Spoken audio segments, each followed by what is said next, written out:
अस्सलाम वालेकुम students, welcome back to Al Sadiq academy. Chapter number 1 हमने शुरू किया हुआ है। इसमें आज के लेक्चर में हम वैलेंसी को डिस्कस करेंगे। तो वैलेंसी को डिस्कस करने से पहले अगर आपने ions and formation of ions वाला लेक्चर नहीं सुना हुआ तो काइंडली पहले आप वो लेक्चर सुन लें ताकि वैलेंसी को अंडरस्टैंड करने में आपको किसी भी किस्म की कोई मुश्किल पेश ना आए। तो स्टूडेंट्स लेट्स स्टार्ट। वैलेंसी के बारे में जो पहली बात है वो ये कि ये किसी भी एलिमेंट की बहुत यूनिक प्रॉपर्टी है। It is a very unique property of any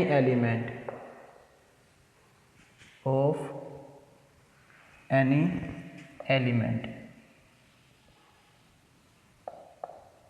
second thing, हम वैलेंसी को डिफ़ाइन इस तरह से कर सकते हैं।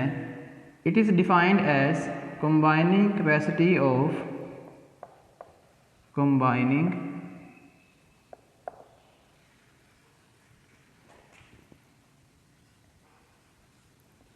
capacity of an element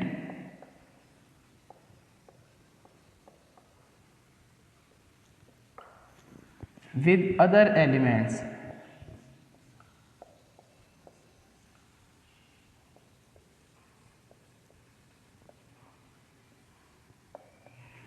कि एक एलिमेंट की किसी दूसरे एलिमेंट के साथ बाहम मिलने की सलाहियत का नाम वैलेंसी है।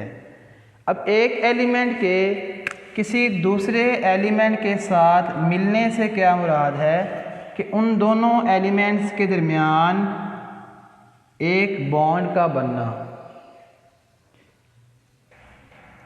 कि एक एलिमेंट की किसी दूसरे एलिमेंट के साथ जो बॉन्ड बनाने की सलाहियत है एक्चुअली उसी का नाम क्या है, वैलेंसी है।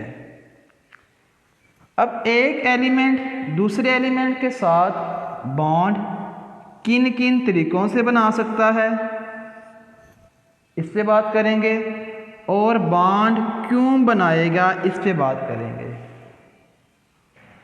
तो स्टूडेंट्स, एलिमेंट्स दूसरे एलिमेंट्स के साथ बॉन्ड्स तब बनाते हैं जब वो खुद को स्टेबल करने की कोशिश करते हैं। अब खुद को स्टेबल करने से क्या मुराद है? खुद को स्टेबल करने से मुराद ये है कि अपने वैलेंस शेल्स को कंप्लीट करना। अब वैलेंस शेल्स कब कंप्लीट होंगे? वैलेंस शेल्स तब कंप्लीट होते हैं जब एटम्स या एलिमेंट्स के आउटर मोस्ट शेल्स में या तो 2 इलेक्ट्रॉन्स हो या फिर 8 इलेक्ट्रॉन्स हों। तो स्टेबल होने की सिंबल क्या है? वैलेंस शेल में 2 इलेक्ट्रॉन्स की मौजूदगी या फिर वैलेंस शेल में 8 इलेक्ट्रॉन्स की मौजूदगी। वैलेंस शेल में 2 इलेक्ट्रॉन्स होना इसे कहते हैं डुप्लेट, और वैलेंस शेल में 8 इलेक्ट्रॉन्स होना इसे कहते हैं ऑक्टेट। तो फिर यहाँ से हम क्या कह सकते हैं कि एलिमेंट्स बॉन्ड्स तब बनाते हैं जब वो अपने डुप्लेट्स या अपने ऑक्टेट्स कंप्लीट करने की कोशिश करते हैं। अब बॉन्ड किन किन तरीक़ों से बन सकता है? बॉन्ड बनने के लिए 3 पॉसिबिलिटीज़ मौजूद हैं, या तो इलेक्ट्रॉन लूज़ करके, या फिर इलेक्ट्रॉन्स गेन करके, और या फिर इलेक्ट्रॉन्स की शेयरिंग करके। अब यहाँ बात हम करते हैं विद रिस्पेक्ट टू वैलेंसी कि कोई भी एटम या एलिमेंट अपने डुप्लेट या अपने ऑक्टेट को कंप्लीट करने के लिए जितने भी इलेक्ट्रॉन्स लूज़ करेगा उतनी उसकी वैलेंसी होती है। फॉर एग्ज़ाम्पल सोडियम के वैलेंस शेल में 1 इलेक्ट्रॉन मौजूद है। इसे अपना ऑक्टेट कंप्लीट करने के लिए 1 इलेक्ट्रॉन को रिमूव करना है। तो जब ये इस इलेक्ट्रॉन को लूज़ करेगा तो ये क्या बनेगा? Na positive. तो इसने एक इलेक्ट्रॉन लूज़ किया और अब इसके वैलेंस शेल में 8 इलेक्ट्रॉन्स मौजूद हैं, मीन्स डैट कि इसने अपना ऑक्टेट कंप्लीट कर लिया हुआ है।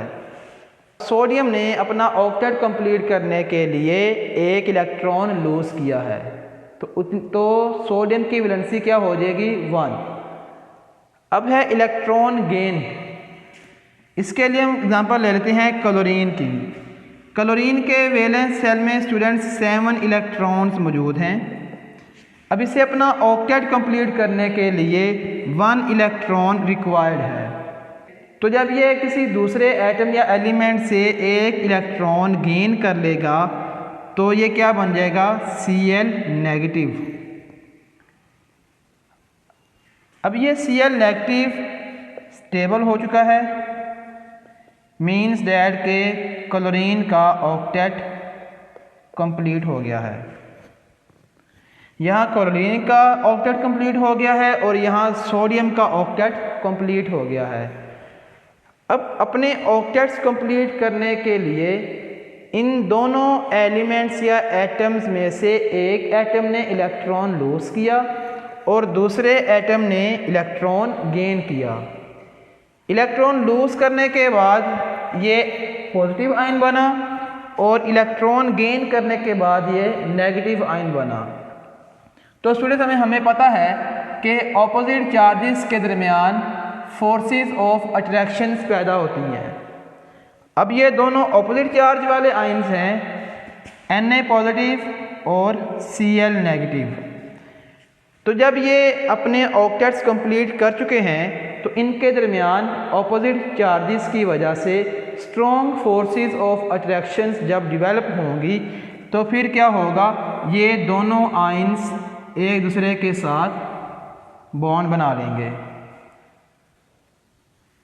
अब इस बॉन्ड के बनने के पीछे वजह क्या है, टू कंप्लीट द ऑक्टेट्स। जब एटम्स या एलिमेंट्स अपने ऑक्टेट्स कंप्लीट करते हैं तो उस दौरान इलेक्ट्रॉन लूज होते हैं या फिर इलेक्ट्रॉन्स गेन होते हैं। और इलेक्ट्रॉन लूज होने के बाद या इलेक्ट्रॉन गेन होने के बाद जब एटम्स या एलिमेंट्स स्टेबल हो जाते हैं तो फिर उनके अंदर कैपेसिटी पैदा होती है कि वो एक दूसरे के साथ कंबाइन हो जाएं। तो सोडियम एटम के अंदर क्लोरीन के साथ कंबाइन करने की कैपेसिटी तब पैदा हुई जब सोडियम ने एक इलेक्ट्रॉन लूज किया, और इसी तरह क्लोरीन के अंदर सोडियम के साथ कंबाइन करने की कैपेसिटी तब डेवलप हुई जब क्लोरीन ने एक इलेक्ट्रॉन गेन किया। तो स्टूडेंट्स यही चीज़ है वैलेंसी। कि वैलेंसी क्या है, combining capacity of an element with other elements, कि एक एलिमेंट की दूसरे एलिमेंट के साथ कंबाइन करने की जो कैपेसिटी है उसी का नाम क्या है, वैलेंसी है। तो फिर यहाँ हम ये बात कह सकते हैं कि एलिमेंट्स खुद को स्टेबल करने के लिए जितने इलेक्ट्रॉन लूज करें उतनी उनकी वैलेंसी होती है, जितने इलेक्ट्रॉन्स गेन करें उतनी ही उनकी वैलेंसी होती है। तो सोडियम ने एक इलेक्ट्रॉन लूज किया तो फिर सोडियम की वैलेंसी क्या हो जाएगी 1। और इसी तरह क्लोरीन ने भी क्या किया, एक इलेक्ट्रॉन गेन किया तो क्लोरीन की वैलेंसी भी क्या हो जाएगी 1 हो जाएगी। तो वैलेंसी स्टूडेंट्स पॉजिटिव या नेगेटिव नहीं होती। पॉजिटिव या नेगेटिव हमें ये बता रहे हैं कि ये वैलेंसी इलेक्ट्रॉन लूज करने से पैदा हुई है या फिर इलेक्ट्रॉन्स गेन करने से पैदा हुई है। स्टूडेंट्स अब हम बात करते हैं इलेक्ट्रॉन्स शेयरिंग के हवाले से। हाइड्रोजन एटम के वैलेंस शेल में एक इलेक्ट्रॉन मौजूद है। अब हाइड्रोजन का पहला शेल ही वैलेंस शेल है, तो हाइड्रोजन को अपना ऑक्टेट कंप्लीट करना है या अपना डुप्लेट कंप्लीट करना है? हाइड्रोजन को अपना डुप्लेट कंप्लीट करना है। अब हाइड्रोजन को अपना डुप्लेट कंप्लीट करने के लिए 1 इलेक्ट्रॉन रिक्वायर्ड है, तो ये क्या करेगा, अपनी ही की तरह के एक और हाइड्रोजन के साथ अपने एक इलेक्ट्रॉन की शेयरिंग करेगा। ये इलेक्ट्रॉन है इस हाइड्रोजन का और ये इलेक्ट्रॉन है दूसरी हाइड्रोजन का।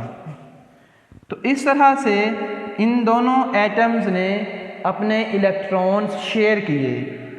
अब इलेक्ट्रॉन्स शेयर करने के बाद इन दोनों एटम्स या एलिमेंट्स के अंदर ये कैपेसिटी पैदा हुई कि ये एक दूसरे के साथ कंबाइन हो सकते हैं।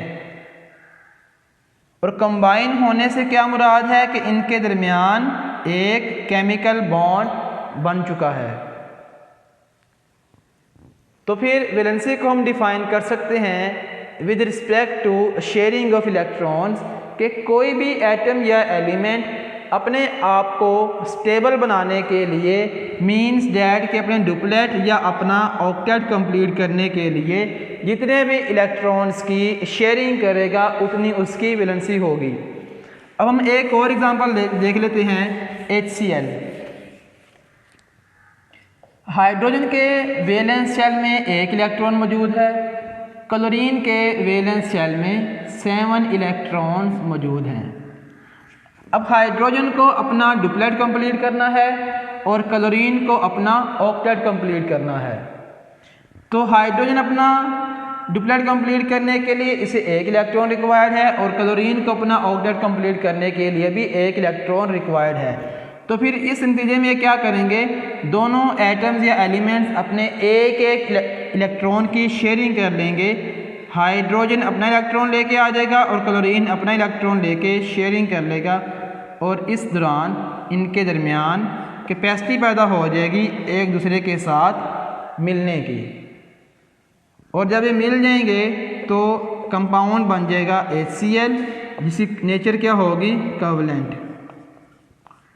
तो स्टूडेंट हम कोवलेंट बॉन्ड को भी स्टडी कर लेते हैं कि कोवलेंट बॉन्ड एटम्स के दरमियान इलेक्ट्रॉन्स की शेयरिंग से बनता है और कोई भी एटम या एलिमेंट खुद को स्टेबल करने के लिए जितने भी इलेक्ट्रॉन शेयर करेगा उतनी ही उसकी वैलेंसी होगी। तो यहाँ हाइड्रोजन ने भी एक इलेक्ट्रॉन शेयर किया तो हाइड्रोजन की वैलेंसी भी क्या हो जाएगी 1 और क्लोरीन ने भी क्या किया है एक इलेक्ट्रॉन शेयर किया तो क्लोरीन की वैलेंसी भी क्या हो जाएगी 1 हो जाएगी। तो students this was all about valency. तो वैलेंसी को हम समराइज़ कर सकते हैं कि एटम्स या एलिमेंट्स अपने डुप्लेट्स या ऑक्टेट्स कंप्लीट करने के लिए जितने भी इलेक्ट्रॉन लूज करें या जितने भी इलेक्ट्रॉन्स गेन करें या फिर जितने भी इलेक्ट्रॉन्स शेयर करें उतने ही उन एटम्स या एलिमेंट्स की वैलेंसी होती है। ठीक है जी, तो ये था आज का लेक्चर। इसी के साथ हमारे आज की लेक्चर की डिस्कशन ख़त्म होती है। नेक्स्ट लेक्चर में हम कंपाउंड्स और मिक्सचर्स को स्टडी करेंगे। तो स्टूडेंट्स आप तब तक अपना और अपने प्यारों का ख्याल रखें। इजाज़त दें। अल्लाह हाफिज़।